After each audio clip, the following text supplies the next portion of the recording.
今仔日文化部甲国家人权博物馆伫景美人权园区举办政治受难者追思纪念会。文化部长是强调讲，园区的受难者纪念碑对2014年到当长期调查研究，已经有对7000外个名增加到12000个。纪念碑的调整工程甲电视大楼的整修工程，拢会伫4月开始。未来望讲互社会大众对白色恐怖的历史有愈深的了解。一人手提一支笔盒花，做伙来到政治受难者纪念名录头前追思献花。国家人权博物馆23举办政治受难者追思会，今年邀请着当在叛乱案当中被枪决的受难者张秋旺的后生，来分享这段过去厝内一直唔敢讲起的阿爸的故事。在整理整个母亲的衣物的时候，发现一个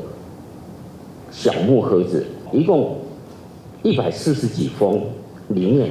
从里面发掘到一些爸爸跟家庭的连结。家属在整理阿母遗物的时，才发现阿爸在生所写的批。伫咧中研院和国家人权博物馆的协助，才总算知影阿爸的死和白色恐怖有关系。文化部长表示，记忆反省和恢复受难者的名誉，拢是遵行正义非常重要的事工。未来也和人权馆继续拍拼，让愈侪人了解白色恐怖的历史，以及理解我们过去前辈是为了对内的压迫的牺牲，而要转成我们今天对外避免台湾受到压迫的勇气跟基础。那我想这个是我们大家共同在这个追思典礼上，我们大家一起来努力。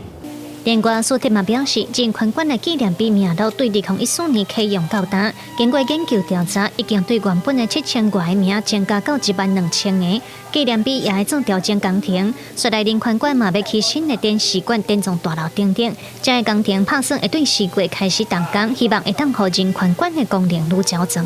记者卢尚珠、谢桂林、新北报道。